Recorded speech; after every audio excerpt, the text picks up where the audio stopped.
नमस्कार दोस्तों। SSC CHSL का एडमिट कार्ड जारी हो चुका है। मतलब कुछ राज्यों के एडमिट कार्ड आ चुके हैं, बचे हुए राज्यों के भी एडमिट कार्ड जल्दी से जल्दी आने वाले हैं। और जैसा कि हमें उम्मीद थी कि 12 अप्रैल से एसएससी सीएचएसएल के एग्जाम स्टार्ट होंगे, अब सवाल ये उठता है कि अब काफी कम समय बचा है, तो आखिर इन आखिरी के कुछ दिनों में 10-15 दिन, किसी का एग्जाम अगर और कुछ दिन बाद है, तो जो भी हमारे पास अब 10-15 दिन 20 दिन है, इन अंतिम दिनों में हमारी रणनीति क्या होनी चाहिए, हमें किन चीजों का, छोटी छोटी चीजों का ध्यान रखना है, क्या गलतियां हमें नहीं करनी है और किन चीजों का विशेष रूप से ध्यान रखना है। और आपके मन में कई सारे प्रश्न हैं और मैक्सिमम प्रश्नों को मैंने यहां कवर करने की पूरी कोशिश करी है, तो आप इस वीडियो को पूरा एंड तक देखिएगा।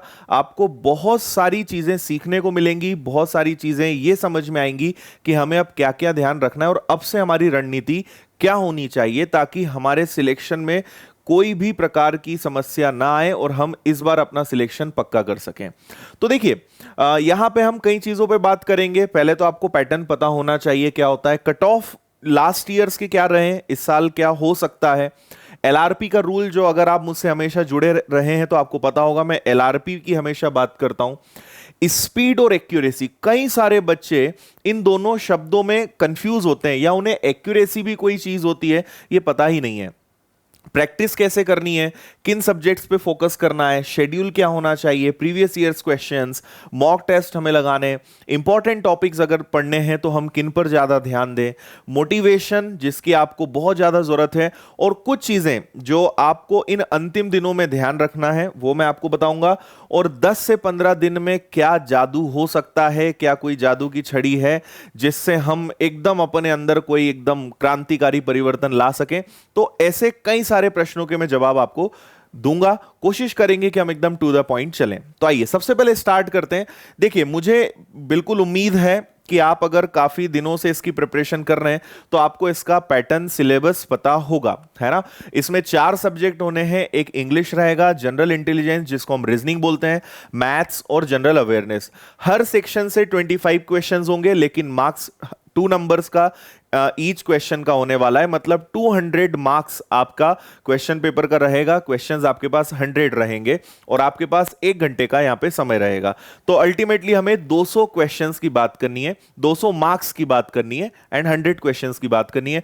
बाकी नेगेटिव मार्किंग और ये सारी चीजें हम प्रीवियस वीडियोस में कई बार आपको बता चुके हैं, ठीक है। अब देखिए, ये जो मार्क्स हैं या सारी चीजें हैं, ये किस बात पर निर्भर करेगी वो मैं आपको बताता हूं।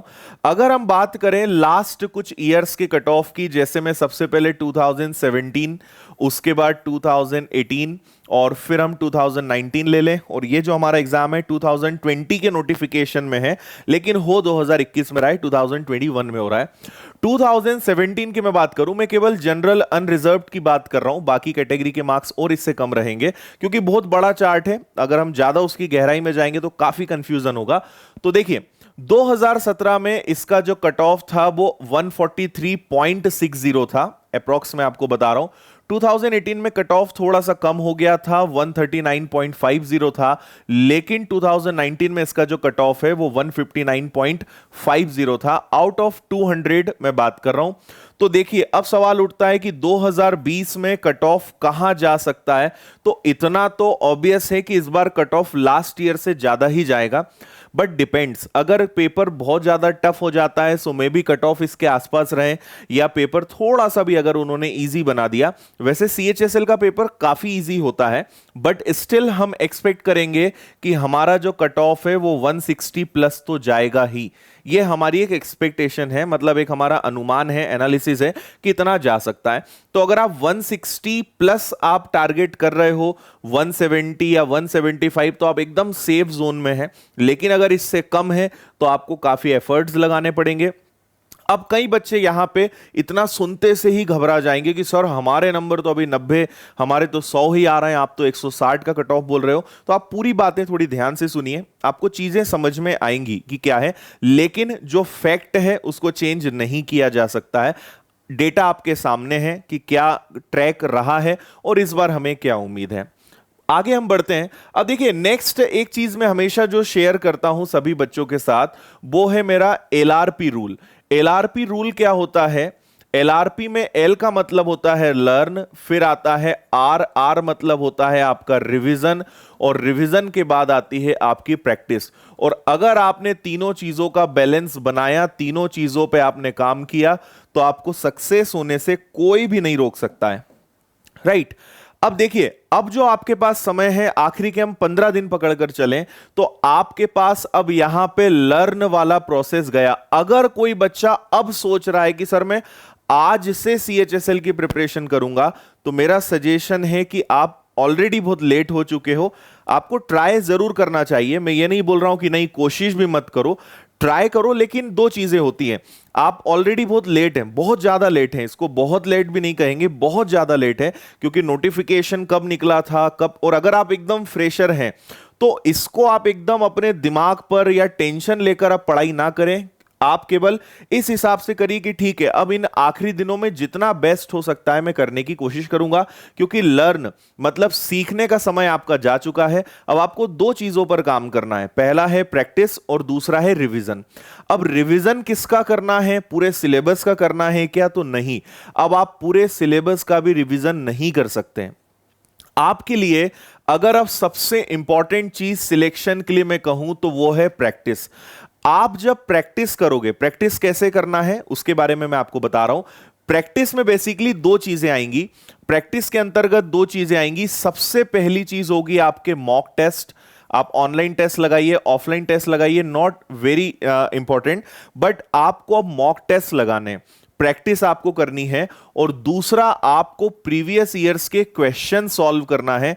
2019 के तो करना ही करना है, और अगर आप 2018 के भी कर लेते हो तो बेस्ट है, उससे अच्छा कुछ नहीं हो सकता है।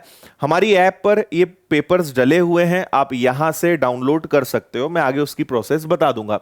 या अगर मार्केट में बहुत सारी बुक्स हैं जिनमें आपको विद सॉल्यूशंस मिल जाएंगे, या फिर आप हमारी पीडीएफ डाउनलोड कर सकते हैं, या कहीं से आपको और मिल रहा है तो आप कहीं से भी ले लीजिए। लेकिन ये दो चीजें आपकी नैया पार लगाएगी। अगर आप सोचते हो कि सर मैं अब तो केवल रिवीजन करूंगा, मैं प्रैक्टिस नहीं करूंगा, मैं टेस्ट पेपर्स नहीं लगाऊंगा, तो आप बहुत बड़ी गलती करने जा रहे हो। आपको एटलीस्ट दिन में 2 मॉक लगाने हैं, कुछ भी हो जाए, है ना। ये जो 15-20 दिन है, देखिए मैं आपको टेंशन लेकर या स्ट्रेस में लेकर पढ़ने का नहीं बोल रहा हूं। आपको रिलैक्स रहना है, कूल रहना है, और एक सिस्टमेटिक ढंग से पढ़ाई करनी है। शेड्यूल आपको बनाना है, स्ट्रिक्ट अपने आप को रहना है, रखना है। अगर आप जॉब में हैं, पॉसिबल है तो आप छुट्टी ले लीजिए, लीव ले लीजिए, वहां से कुछ दिनों का ब्रेक ले लीजिए। स्टूडेंट हैं, फ्री हैं, तो पूरा डेडिकेट कर दीजिए आने वाले दिनों को, और एकदम मेहनत करके 8 घंटे 10 घंटे जितना मैक्सिमम टाइम दे सकते हैं दीजिए। 2 टेस्ट आपको रोज लगाना है। आप एक मॉर्निंग में लगा लीजिए, एक नून में या इवनिंग में, जब आपको अच्छा लगे आप लगाइए, लेकिन 2 टेस्ट आपको कंपलसरी लगाना है।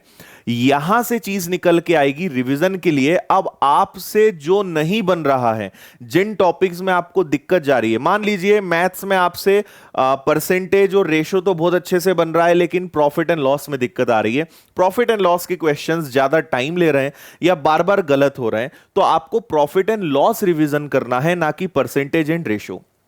तो ये जो आप मॉक टेस्ट लगाओगे, ये आपको बताएगा कि किस चीज का रिवीजन करना है। पूरे सिलेबस का, टॉपिक्स का रिवीजन करने का समय भी जा चुका है। अब आपको उस चीज का रिवीजन करना है जिसमें आपके मार्क्स कम आ रहे हैं, जिसमें बार बार क्वेश्चंस रॉन्ग हो रहे हैं, या जहां आपको थोड़ा अपनी वीकनेस लग रही कि हाँ यहां मैं गड़बड़ कर सकता हूं या यहां मैं भूल सकता हूं।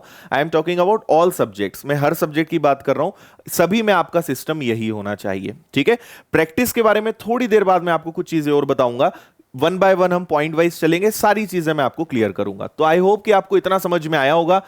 अगर आपने इन दोनों में कहीं भी आपने लापरवाही करी, तो सक्सेस पर इसका असर 100% पड़ेगा। इसलिए रिवीजन भी हमें करना है, क्या करना है वो मैंने आपको बताया, और प्रैक्टिस आपके लिए मस्ट है।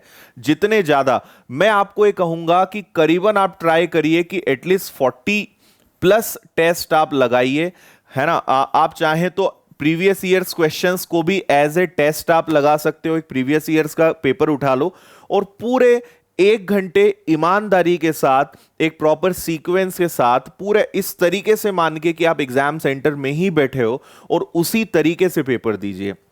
कोशिश करिए कि एक मॉर्निंग एक नून में लगाइए, क्योंकि आपकी जो शिफ्ट होगी वो नहीं पता कौन सी होगी। तो आपका दिमाग क्वेश्चन, आपका एग्जाम जिस समय पर हो रहा है उस समय पर चलना चाहिए। तो ये तभी पॉसिबल होगा जब आपकी प्रैक्टिस उस समय पर होगी। तो सुबह या दोपहर में आप टेस्ट लगाने की कोशिश करिए। और इसमें एक सबसे इंपॉर्टेंट चीज है एनालिसिस, जो मैं आपको आगे बता रहा हूं। ठीक है, तो ये हमने बात करी। अब एक बहुत इंपॉर्टेंट बात है स्पीड और एक्यूरेसी। अब ये क्या चीज होती है वो मैं आपको बताता हूं। आप सपोज करिए दो प्रकार के बच्चे हैं, एक को मैं ए नाम देता हूं, एक को बी नाम देता हूं। ठीक है, दोनों बच्चों को हमने 100 क्वेश्चंस दिए। एक बच्चे ने 70 क्वेश्चंस करे, मान लीजिए इसने भी 70 क्वेश्चंस करे। अब मैं आपको बता रहा हूं एक्यूरेसी का मतलब क्या होता है ना, क्योंकि कई बच्चों को भी यही नहीं पता एक्यूरेसी क्या होती है। एक्यूरेसी का मतलब होता है कि अगर इसने 70 क्वेश्चंस करे हैं तो एटलीस्ट उसमें से 65 राइट होने चाहिए। और अगर इसने 70 क्वेश्चंस करे हैं और इसने मान लीजिए 50 क्वेश्चंस ही करे हैं, तो इसका भविष्य खतरे में है, यह थोड़ी दिक्कत में जाएगा। मतलब कहने का कि आप कितने क्वेश्चंस करके आ रहे हो उससे ज्यादा इंपॉर्टेंट यह होता है कि आप जितने क्वेश्चंस का आंसर दे रहे हो उसमें सही कितने हैं। ठीक है, अगर आपने 70 क्वेश्चंस करके आए हो, आप एग्जाम के बाहर निकल के बोल रहे हो सर 70 ही क्वेश्चंस हमसे बने, या कई बच्चे तो बहुत तुक्का मारते हैं, मान लीजिए थोड़ा सा और आगे बढ़ते हैं, आप सोचकर गए कि सर मैं तो 90 क्वेश्चंस करूंगा। दोनों बच्चे ने 90 क्वेश्चंस करके आए, लेकिन एक बच्चा 90 में से इतना कॉन्फिडेंट है कि सर मेरे 80 से कम तो गलत सही हो ही नहीं सकते, 80 तो मेरे सही होंगे ही होंगे। एक बच्चा बोलेगा सर मुझे 50-60 क्वेश्चंस तो मेरे सही है, लेकिन मैं इसके ऊपर 10-15 तुक्का मारकर आ गया, तो सर मेरे हिसाब से तो 70 क्वेश्चंस मेरे सही हो सकते हैं, 10 गलत हो सकते हैं। ये बच्चा गारंटी ले रहा है कि सर मेरे 80 तो सही होंगे। तो आपको इन 15 दिनों में, अंतिम दिनों में अपनी एक्यूरेसी पर काम करना है।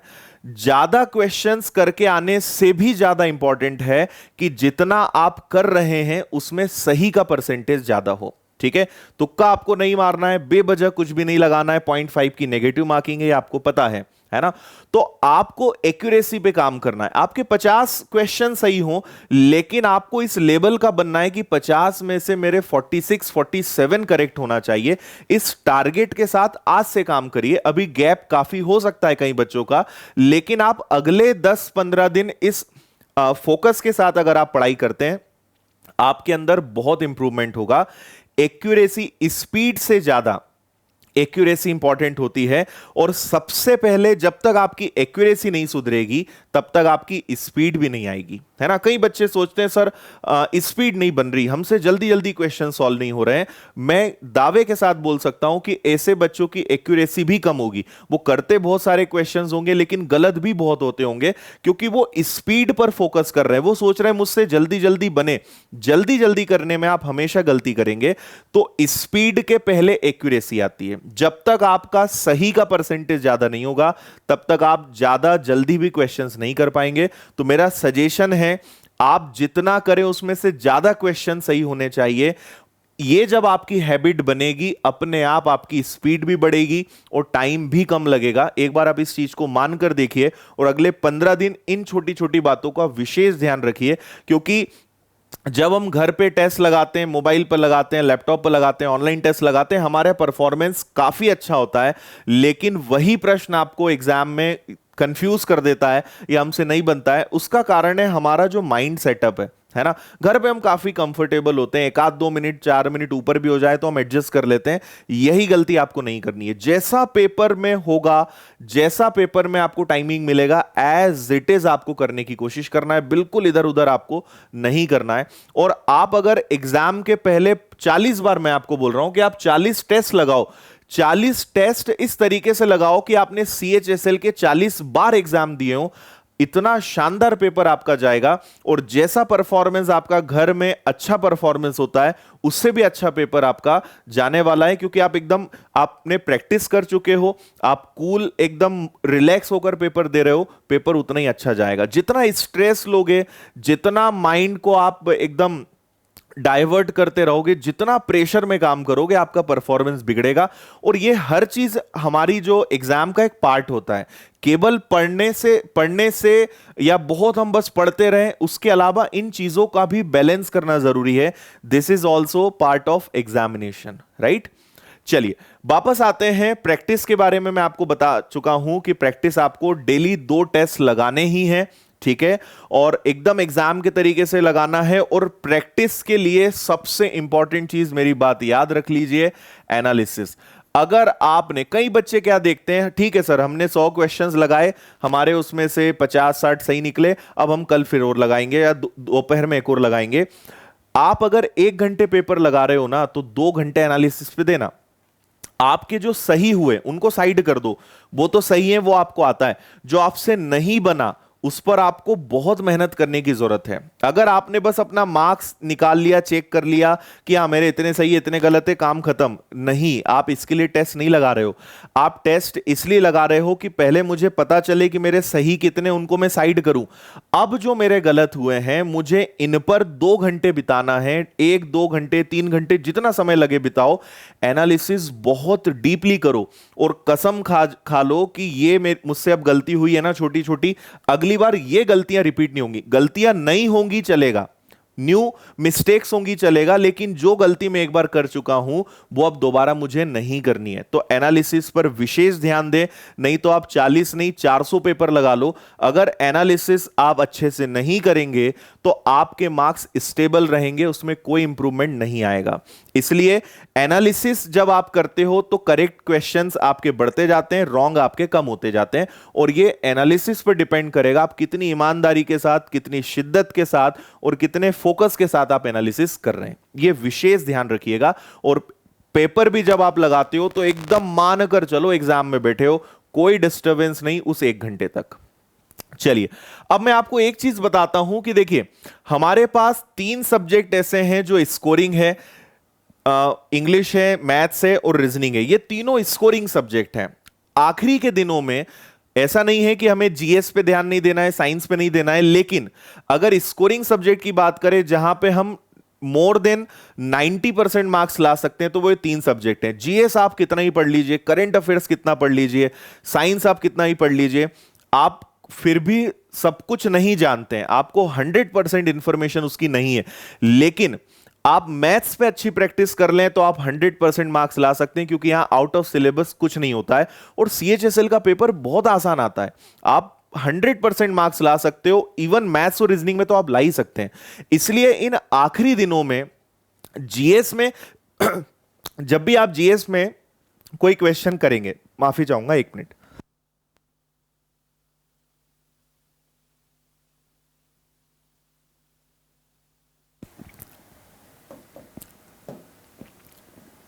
देखिए जीएस में जब भी आप पढ़ेंगे, आपने साइंस पढ़ा, आपको लगेगा अरे ये चैप्टर तो मुझे आता ही नहीं है।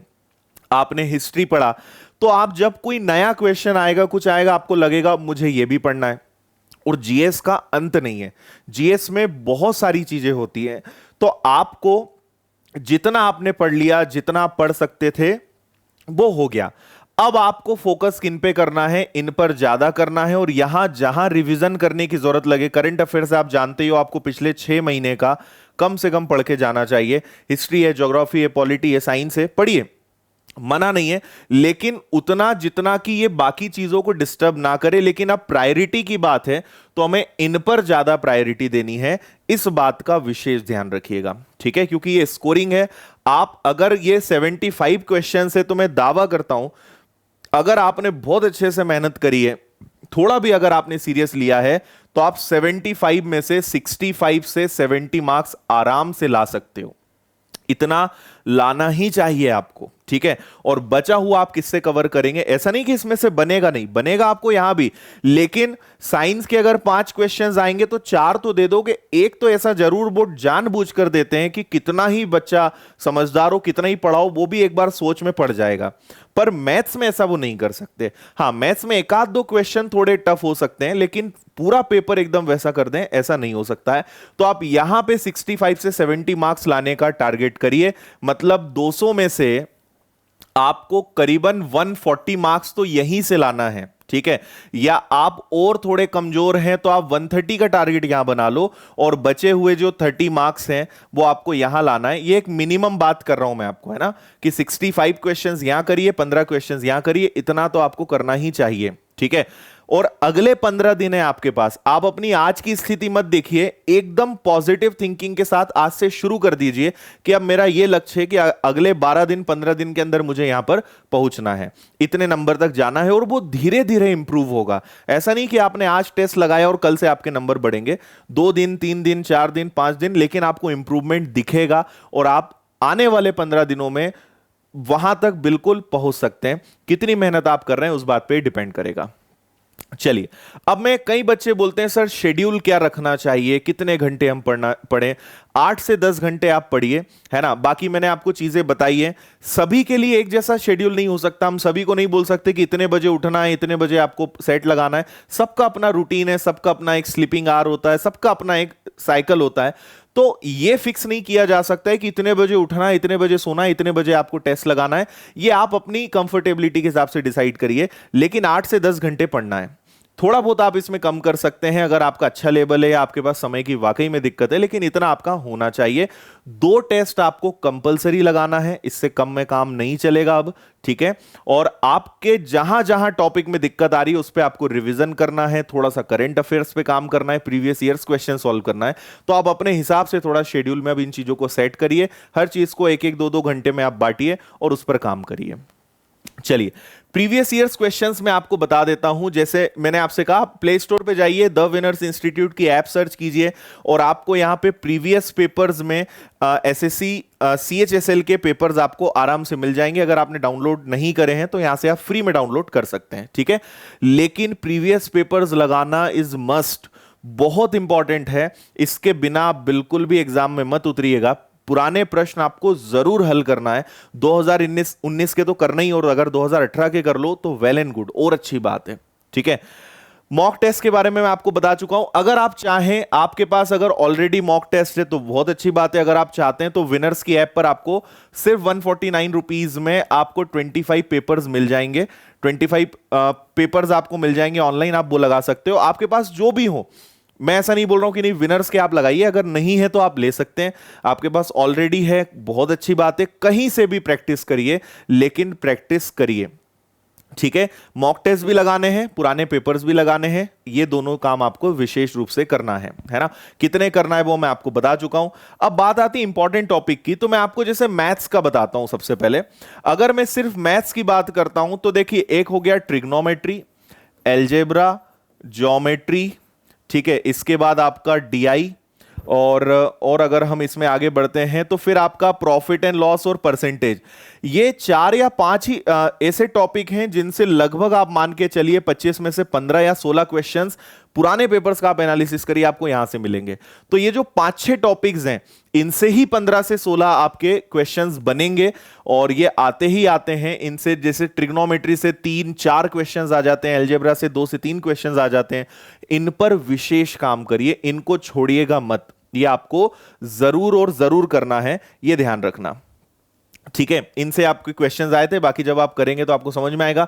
रीजनिंग, मेरा मानना है कि रीजनिंग में कुछ भी इंपॉर्टेंट नहीं है, क्योंकि रीजनिंग में हर चैप्टर से क्वेश्चंस आते हैं, और रीजनिंग आप 100% कर सकते हो, बहुत आसान आती है। तो उसमें इंपॉर्टेंट के चक्कर में मत जाइए, सब पर काम करिए। इंग्लिश की अगर बात करें तो इंग्लिश में देखिए, इंग्लिश में भी सेम बात है, antonym, synonym, one word substitution, errors, passage, cloze test, ये सभी, ये जो मैंने टॉपिक के नाम लिए, ये हमेशा आते ही आते हैं, इतना आपको करना है। लेकिन अगेन वही बात है कि यहां भी ये सब चीजें आती हैं, तो ये सब चीजों पर आप थोड़ा वोकैबुलरी पर काम करिए, मीनिंग्स ज्यादा से ज्यादा याद करने की कोशिश करिए, और जो आए हुए क्वेश्चंस हैं, पेपर्स हैं, उनमें जो वर्ड्स हैं, जो मीनिंग्स हैं, उन्हें आप याद करिए, उस पर थोड़ा सा काम करिए, ये इंपॉर्टेंट बात है, ठीक है। चलिए, नेक्स्ट अब बात कर लेते हैं आखिरी दो पॉइंट्स की, कि क्या इन अंतिम 10 से 15 दिनों के अंदर क्या हमारे अंदर क्रांतिकारी परिवर्तन हो सकता है? तो बिल्कुल हो सकता है, लेकिन मैं फिर बोल रहा हूं कि आप कितनी शिद्दत से, कितनी मेहनत आप कर रहे हो, कितने जुनून के साथ आप लगे हुए हो, ये इस बात पर निर्भर करेगा।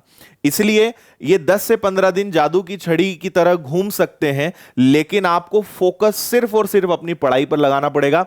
मैं एक चीज सब लोगों से विशेष रूप से कहता हूं कि दो चीजें होती है। एक, किसी चीज को प्रेशर मानकर, बर्डन मानकर करना, घबराहट के साथ पढ़ना, अपने आप पर बार बार डाउट करना, अपने आप से बोलना मुझसे तो सर नहीं हो पा रहा है, मैं तो सर नहीं, अच्छा पेपर मेरा जाएगा। मैं एक बात आपके साथ एकदम स्पष्ट बोलता हूं, जैसा आप अपने मन में ख्याल लाएंगे वैसा होगा, ये एकदम तय है। अगर किसी इंसान ने हार मान ली है, उसने अभी से सोच लिया कि सर मेरा पेपर बिगड़ना तय है, मैं दावा करता हूं उसका पेपर बिगड़ेगा। क्योंकि जो आपके दिमाग में चलेगा ना, वही आपके साथ होगा। अगर लाख आपके अंदर अभी कमियां हैं, आपके कैसे भी मार्क्स आ रहे हैं, लेकिन अगर आप पॉजिटिव थिंकिंग के साथ आगे बढ़ते हो, आप अपने आप को बोलते हो यार ठीक है, जितना अच्छा हो सकता है करने की कोशिश करेंगे, अभी जिंदगी में बहुत सारे और मौके मिलने हैं। और जितना, अब आपने अगर ईमानदारी से पढ़ाई करी है, एक वो चीज होती है कि सर मैं तो आज जागा हूं और अब मैं पढ़ाई चालू करूंगा, तो भाई ऐसे लोगों को तो मेरा प्रणाम है, नमस्कार है, उन्हें तो कुछ नहीं किया जा सकता। हां, अगर आपने पिछले 2 महीने, 3 महीने, 4 महीने या कई वर्षों से आप तैयारी कर रहे हो और आपने बहुत बहुत ही मेहनत के साथ की है, तो फिर आपको निराश नहीं होना है। आपको अपनी पढ़ाई पर, अपनी मेहनत पर भरोसा रखना है। आपको यह ध्यान रखना है कि जितना अच्छे से अच्छा हो सकता था सर, हमने वो करने की कोशिश करी है। क्योंकि एक लिमिटेड टाइम है, कॉम्पिटिटिव एग्जाम्स का फंडा ये होता है कि आपके पास समय कम होता है, करना बहुत सारा होता है। ये सब आपके मैनेजमेंट, आपकी मेहनत पर डिपेंड करता है। तो अगर आप पॉजिटिव थिंकिंग के साथ आगे बढ़ेंगे, आप ये सोचकर आगे बढ़ेंगे कि ठीक है, मैंने इतने समय में अपना बेस्ट देने की कोशिश की है, और अगर पेपर कठिन आता है तो वो सबके लिए कठिन आएगा, अगर पेपर आसान आता है तो वो सबके लिए आसान आएगा। और सबने अपने अपने हिसाब से तैयारी करी है, तो हमसे जितना बेस्ट हो सकता था वो हम करने का बिल्कुल प्रयास करेंगे। लेकिन हम हार नहीं मानेंगे, और मन से कभी हारना नहीं है, अंदर से कभी टूटना नहीं है। क्योंकि और अगर आपने ये अपने आप से कहा कि ठीक है, जितना अच्छा हो सकता है हम तो करने की कोशिश करेंगे, लेकिन पीछे नहीं हटेंगे, तो आप विश्वास करिए आपका पेपर बहुत अच्छा जाने वाला है। लेकिन अगर मन में आपने पहले ही हार मान ली है, तो आपका पेपर बहुत बुरा जाने वाला है। दोनों चीजें आपके हाथ में, पेपर अच्छा जाना या बिगड़ना, दोनों चीजें आपके हाथ में। इसलिए प्रेशर मानकर, बर्डन मानकर, एकदम टेंशन लेकर आप पेपर बिगाड़ेंगे, ठीक है? इस बात को समझिए कि जितना अच्छे से अच्छा हो सकता है करेंगे, जो होगा देखा जाएगा। और 15 दिन अपने आप को रिलैक्स रखिए, कूल रखिए, है ना? अच्छा शेड्यूल बनाइए, अपने आप पे भरोसा करिए, ऊपर वाले पर भरोसा करिए, अपनी मेहनत पर भरोसा करिए। और हमेशा एक ही बात बोलिए कि जितना अच्छे से अच्छा किया जा सकता है, जो इन 15 दिनों में आप देखो, एक पुराने को लेकर कभी रोना नहीं, पुराने को देखकर कभी नहीं बैठा रहना कि मैं ऐसा कर सकता था, मैं काश मैं पहले पढ़ाई कर लेता, काश ऐसा कर लेता। अब उसका कुछ नहीं हो सकता। इन 15 दिनों में क्या तूफान उठाने वाले हो, अब उसके बारे में सोचो, सब चीजें भूल जाओ, और आप देखेंगे कि आप आज जहां हैं, अगर आपने बहुत ईमानदारी से अपने आप को बांध कर रखा, सोशल मीडिया, मोबाइल, दोस्ती यारी, घूमना फिरना, सब चीजों से दूर हो जाओ, और फिर आप देखिए कि आपका पेपर, जो काम आपने पिछले 1 या 2 महीने में नहीं करा है, आप 15 दिनों के अंदर धमाका उठा सकते हो, मचा सकते हो। लेकिन आपको समझना बस ये है कि 15 दिन बिल्कुल हिलना नहीं है, एकदम फोकस के साथ, लेजर के लाइट के जैसा एकदम सीधा चलना है, इधर उधर कहीं भटकना नहीं है।